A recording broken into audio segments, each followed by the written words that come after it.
प्रदेश में 69,000 शिक्षक भर्ती अभ्यर्थी जो हैं उनकी समस्याओं से अब ऐसा कोई भी व्यक्ति नहीं है जो अवगत नहीं है। लंबे समय से ये अपनी समस्याओं को लेकर सरकार से गुहार लगा रहे हैं और सरकार सदन से लेकर कोर्ट तक पहुंच चुके हैं, लेकिन आप देख सकते हैं कि इन्हें आश्वासन के अलावा कुछ भी नहीं मिला। देखने को मिल रहा है कि सुप्रीम कोर्ट में लगातार तारीखों पे तारीखें दी जा रही है। एक लंबे संघर्ष के बाद अब सुप्रीम कोर्ट में इन्हें जुलाई की तारीख दी गई है, जिस वजह से ये काफी ज्यादा परेशान है और उनका साफ तौर पर यही कहना है कि इतनी लंबी तारीखें दी जा रही है, इतने लंबे समय से ये मामला कोर्ट में चल रहा है। आर्थिक और मानसिक दोनों तरह से ये अभ्यर्थी काफी ज्यादा परेशान हो चुके हैं। और जहां उत्तर प्रदेश की सरकार अब ये कह रही है कि उत्तर प्रदेश में जब से डबल इंजन की सरकार हुई है, यूं कहे कि ये 8 साल बेमिसाल रहे, क्योंकि रोजगार दर में काफी ज्यादा बढ़ोतरी देखने को मिली है, बेरोजगारी कम होती हुई नजर आ रही है, शिक्षा का स्तर बढ़ता हुआ जा रहा है। लेकिन इन्हीं सारी चीजों पर एक सवाल खड़ा होता है, क्या उत्तर प्रदेश के 69,000 शिक्षक भर्ती के आरक्षित वर्ग के अभ्यर्थियों की तरफ सरकार के नुमाइंदे नहीं देख रहे? क्या उत्तर प्रदेश में शिक्षा मित्रों और अनुदेशकों की तरफ ये सरकार के नुमाइंदे नहीं देख रहे? क्योंकि इनकी समस्याएं तो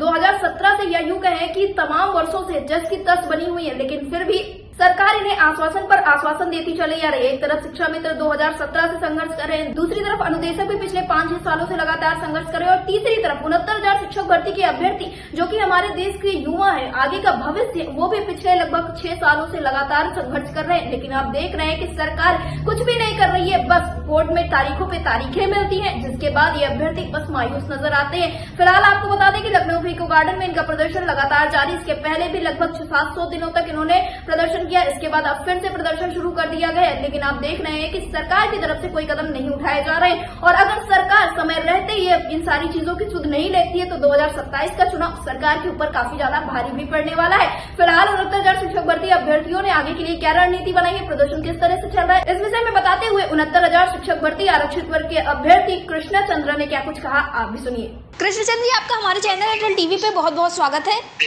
बहुत बहुत धन्यवाद मैम। कृष्ण जी, जैसा कि देखने को मिल रहा है कि 69,000 शिक्षक भर्ती के आरक्षित वर्ग के अभ्यर्थी लंबे समय से बार बार शासन प्रशासन से गुहार लगा रहे हैं। इसी के साथ आप लोग लगातार प्रदर्शन करते हैं, ये कहा जाए तो एक हिसाब से आप लोगों का दूसरा एक बड़ा प्रदर्शन माना जा रहा है, क्योंकि इसके पहले भी आप लोगों ने एक लंबा प्रदर्शन किया। तो मैं आपसे जानना चाहूंगी इस वक्त पर क्या कुछ हालात देखने को मिल रहे हैं, क्या आप लोग लखनऊ के इको गार्डन में इतनी भीषण गर्मी में भी अभी प्रदर्शन कर रहे हैं?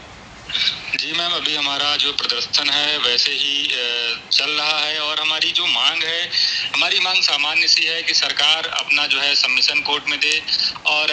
जो माननीय सुप्रीम कोर्ट में मामला लंबित है उस लंबित मामले में सरकार दखल देकर इसको जल्दी सुनवाई करवाए। और हम लोग लगातार इको गार्डन में बैठे हैं मैम, इतनी भीषण गर्मी है, आप देख रही हैं कि आदमी जो है घर से निकलता है तो ओंठ सूख जा रहे हैं, यहाँ वहाँ पानी की इतनी उचित व्यवस्था भी नहीं है और किस तरीके से किन परिस्थितियों में हम लोग आंदोलन कर रहे हैं। और आंदोलन करने की जो लोग कहते हैं जिद क्यों इतनी की हुई हो, जिद क्यों आप रख रहे हैं, लेकिन जिद नहीं है मैम, ये हमारे साथ जो खिलवाड़ हुआ है, जो हमारे हक की जो हकमारी हुई है उसको लेकर उसको वापस लेने की हमारी जिद है और हम बाबा साहब के संविधान में जो दिया गया आरक्षण है उसको बचाने की लड़ाई है। और यदि हम अभी नहीं बोलेंगे तो कब बोलेंगे? हम बैठे हैं तो हम इसलिए बैठे हैं कि हम अपने अधिकार को जानते हैं कि हमारा अधिकार क्या है और हमारे अधिकार जो है किस तरीके से छीना गया है। और सामान्य सी वही मांग है कि जो भी 27% आरक्षण ओबीसी का है और एससी का आरक्षण है और एसटी का आरक्षण है, उन आरक्षणों के जो प्रावधान है आरक्षण में जो संविधान में दिए गए हैं, उत्तर प्रदेश की बेसिक शिक्षा नियमावली में दिया गया है, उन सभी नियमावलियों की धज्जियां उड़ाई गई हैं उत्तर प्रदेश सरकार की जब लिस्ट बनी 69,000 की। और हम नहीं कह रहे हैं, माननीय एनसीबीसी आयोग जो है, पिछड़ा वर्ग आयोग है, उसने माना है, मुख्यमंत्री जी ने माना है, हाईकोर्ट ने माना है, लेकिन पता नहीं क्या है किन लोगों की जो है ये मतलब चाहत है कि इन जो पिछड़े दलित हैं इनको ऐसे ही सड़कों पर छोड़ दिया जाए, इनके लिए किसी भी तरीके से कोई राहत न दी जाए, बल्कि राहत हमें माननीय कोर्ट देता है, फिर भी ऐसे लोगों की पता नहीं किनकी मंशा है कि जो है हमें अभी भी उसी हालत में छोड़ दिया गया है। जी कृष्ण चंद जी, अगर आपने अभी यहाँ पे कोर्ट की बात करी, अगर हम इस वक्त पर कोर्ट में सुनवाई की बात करें तो सुप्रीम कोर्ट की तरफ से जैसा कि एक लंबी तारीख दे दी गई थी, कहा जा रहा था कि अब जो अगली सुनवाई है इस वेकेशन के बाद होनी है और लगभग यही कयास लगाया जा रहा है कि जुलाई अगस्त तक जाएगा। लेकिन कुछ खबरें ऐसी भी निकलकर सामने आई थी जिसमें यह कहा जा रहा है कि आप लोग लेटर के जरिए या अपील करके इसको पहले करवाने का प्रयास करेंगे, तो इस संदर्भ में क्या कुछ चीज़ें हैं? मैम एक बात हम आपको बता दें कि आप जानना चाहिए, सभी को जानना चाहिए कि ये 69,000 शिक्षक भर्ती में जब भी मामला मतलब उठा है या हम लोगों ने सड़कों पर उठाया है या फिर हम अधिकारियों के यहाँ उठाए हैं या कोर्ट में उठाए हैं, तो हमको मतलब ये नहीं कि एक बार हम गए हैं तो हमारी बातें सुन ली गई हों। पता नहीं ऐसा क्या रहा है कि हमें बताया गया कि तुम पिछड़े दलित ही हो, वही चीज हमारे साथ हो रही है। माननीय न्यायालय में कहना नहीं चाहिए, न्यायालय में हम लोग ये कोई पहली बार नहीं है कि हम अपील कर रहे हैं कि हमें जो है सुन लिया जाए। हम लोग न्यायालय में पिछले कई बार कई टर्म से हम लोग लगातार अपील करते हैं, हम एप्लीकेशन डालते हैं कि हमें सुन लिया जाए, लिस्टिंग एप्लीकेशन डालते हैं। लेकिन होता क्या है कि माननीय कोर्ट के सामने जाता है, हमारा जो है केस जब लगता है तो या तो सरकार की तरफ से ऐसा कुछ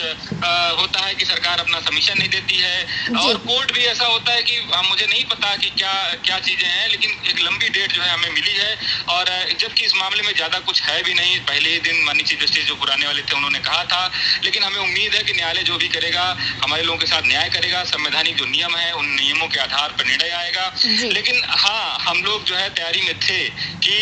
कोर्ट में एप्लीकेशन डालें, लेकिन इतनी बार एप्लीकेशन डाला है और इतनी बार हम लोग जो है अपने वकीलों को लेकर वहां पहुंचे हैं। अब समझिए कि हम लोगों के पास कोई ऐसा स्रोत नहीं है जिससे कि हम लोग हर बार हर महीने हर हफ्ते जो है वकील खड़ा करें। और वकील सुप्रीम कोर्ट के मैम आप जानती हैं कि 1-2 लाख में नहीं आ जाते हैं। वहाँ के वकीलों की फीस जो है सुनकर जो आम लोग हैं, आम जनमानस है, जो हमारा पिछड़ा दलित समाज है, वो सुनेगा तो दंग रह जाएगा कि एक बार हमको यदि वकील खड़ा करना होता है तो कम से कम हमें 10 लाख रुपए की जरूरत पड़ती है, केवल हमें अपनी बात को बताने के लिए कि हमारा मामला इतना सामान्य सा है कि इसको सुनकर खत्म कर दी जाए। तब भी हमें हर डेट में 10 लाख 12 लाख रुपए की जरूरत पड़ती है, और हम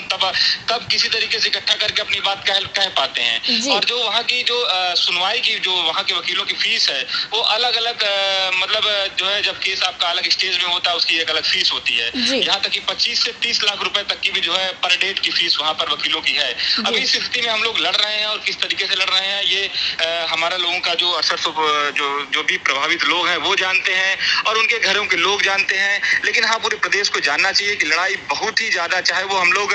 संघर्ष वाली यहाँ आंदोलन कर रहे हों, अभाव के प्रभाव में यहाँ हम लोग लगातार बैठे हुए हैं, और किस तरीके से आंदोलन कर रहे हैं ये पूरे प्रदेश को जानना चाहिए। और साथ साथ जो कोर्ट की लड़ाई है वो भी बहुत सामान्य सी नहीं है, बहुत सस्ती नहीं है, बहुत ही ज्यादा महंगी लड़ाई है, और वो जानते हैं। इसीलिए जो है जो हमारे सामने लोग हैं वो जानते हैं कि ये लोग कब तक लड़ेंगे। हमारे पास तो हर महीने 50,000 रुपए सैलरी आ रही है, हमारे पास सरकार का समर्थन है, हमारे पास वो तमाम मंत्री हैं जो हमारे वर्ग से आते हैं, हमारे साथ खड़े रहते हैं, जब चाहते हैं, जब फोन होता है वो लोग वकीलों की फीस व्यवस्था कर देते हैं, जो सामान्य वर्ग का अभ्यर्थी है उसके लिए फीस की व्यवस्था हो जाती है। लेकिन हमारे साथ क्या है, हमारे ही वर्ग के लोग सरकार में शामिल है, लेकिन उनके पास ये कहने जाओ कि साहब हमको सरकारी वकील अलग से व्यवस्था कर दीजिए, तो वो अपना मतलब इतनी उनको शर्मिंदगी लगती है, ऐसा लगता है कि हम कोई उनका कुछ साम्राज्य मांग लिए हों या उनकी सीट मांग ली हों। ये चीज ये आलम है कि सरकार में शामिल भी हैं, और सरकार में शामिल इन्हीं पिछड़े दलित वर्ग की वजह से हैं, तब भी इन बच्चों के लिए किसी तरीके से कोई भी आर्थिक मदद सरकार की तरफ से नहीं हो पाई है कि सरकार अपनी तरफ से कोई वकील वहां पे पहुंचाए। लेकिन वही दूसरी तरफ देखते हैं सामान्य वर्ग का जो अभ्यर्थी, एक तो सरकार इतनी बड़ी गलती कर ही रही है कि उनको लगातार जो है वेतन भी मिल रहा है। हालांकि हमें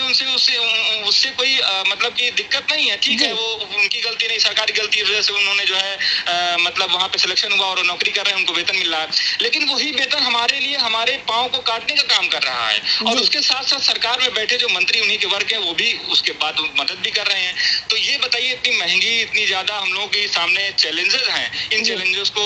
सामना करते हुए हम लोग लड़ रहे हैं। लेकिन हमारे पास हिम्मत है, हमारे पास हौसला है, और हमारे पास नियम कायदे कानून है, और संविधान है हमारे पास। और संविधान के ताकत को, संविधान की ढाल पर, संविधान के सहारे हम लोग लड़ाई लड़ रहे हैं, और जीतेंगे, ये हमें विश्वास है। जी कृष्ण जी, मैं आपसे एक आखिरी सवाल पूछना चाहूंगी, ये जो आप लोगों को अगली तारीख दी गई है वो कब तक के लिए संभावित है? इसी के साथ आप लोग अब क्या कुछ करने वाले, ये प्रदर्शन इसी तरह से चलता रहेगा या इसका स्तर बढ़ाने की तैयारी की जा रही है?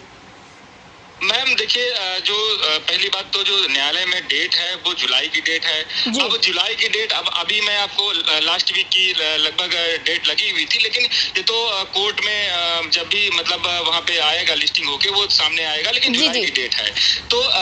ये तो डेट के लिए लंबी डेट लगी है, और डेट में हम लोग यदि हमारे पास आर्थिक संसाधन होता, हमारे पास पैसा होता, तो हम लोग इसको लिस्टिंग करा के पहले करा सकते थे और बेंच भी नॉमिनेट करा सकते थे। लेकिन हम लोग आर्थिक समस्याओं से जूझ रहे हैं, उसका कारण है कि ये सब बेरोजगार हैं, जो लोग लड़ रहे हैं, जो आरक्षित वर्ग के अभ्यर्थी हैं, सब बेरोजगार हैं। इनके पास कोई गेहूं जो है बेच के अपना जो है वकील की व्यवस्था किया, आपने आईए डाला है, कोई जो है किसी तरीके से मतलब बड़ी दिक्कतों में लोग पैसा दिए हैं। बहनों ने अपने जो है गहने तक बेच के, आप हाईकोर्ट की लड़ाई हम लोगों ने जिस तरह लड़ी है वो बहुत ही ज्यादा समस्याग्रस्त रही है। साथ ही साथ इधर जो है आंदोलन की बात करें तो आंदोलन में हम लोग अभी बैठे ही हुए हैं, आंदोलन कहीं बंद नहीं हुआ है, आंदोलन अपने उसी स्वरूप में चल रहा है। इको गार्डन में हम लोग बैठ रहे हैं, लगातार सरकार के अधिकारियों से अपनी मांगों को रख रहे हैं और हमारी जो मांग है वो सामान्य सी मांग है। क्या बड़ा, जैसे ये हम आपसे ही सवाल करना चाहते हैं और ये आप समझिए क्या बड़े आंदोलन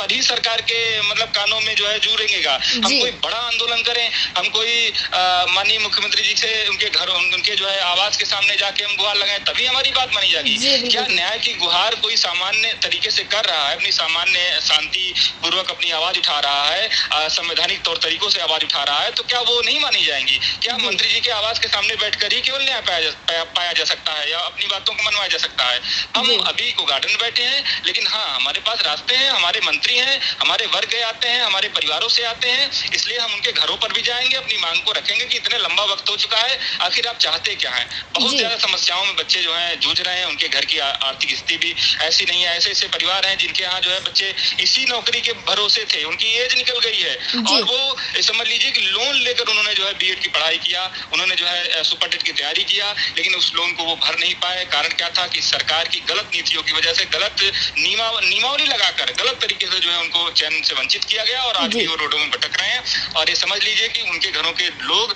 जो है रोज डेली का डेली सरकार की जो मतलब उम्मीदों के साथ जी रहे हैं कि सरकार किसी न किसी दिन हमारे बच्चों के साथ न्याय करेगी। कृष्णचंद जी, अभी कुछ दिन पहले देखने को मिला कि पहलगाम में एक आतंकी हमला होता है और उसके बाद से जो देश की स्थितियां हैं वो काफी ज्यादा तनाव भरी रहती हैं, लेकिन हमारे देश के जवानों की तरफ से एक बहुत अच्छा कृत्य किया जाता है, ऑपरेशन सिंदूर को सक्सेसफुल बनाया जाता है। तो मैं आपसे जानना चाहूंगी 69,000 शिक्षक भर्ती के जो आरक्षित वर्ग के अभ्यर्थी हैं वो इसका किस तरह से स्वागत करते हैं, उनका क्या कुछ कहना है इस पर? जी मैम, पूरे जो हमारा 69 शिक्षक भर्ती का जो आरक्षित पीड़ित वर्ग परिवार है उसकी तरफ से ऑपरेशन सिंदूर की सफलता की बहुत बहुत सेना को बधाई और देश के उन जाबाज जो सिपाही हैं, जाबाज जो हमारे जवान हैं उनको सलाम करता है पूरा हमारा परिवार, जो आरक्षित वर्ग का परिवार है, जो लगातार मतलब अपनी मांगों को लेकर यहाँ बैठा हुआ है इको गार्डन पर। हम फख्र करते हैं अपनी सेना पर और हम यही कहना चाहेंगे कि जब कोई आतंकवादी या जब कोई नापाक हरकतें हमारे देश पर हमला करने की कोशिश करेंगे तो हम उसका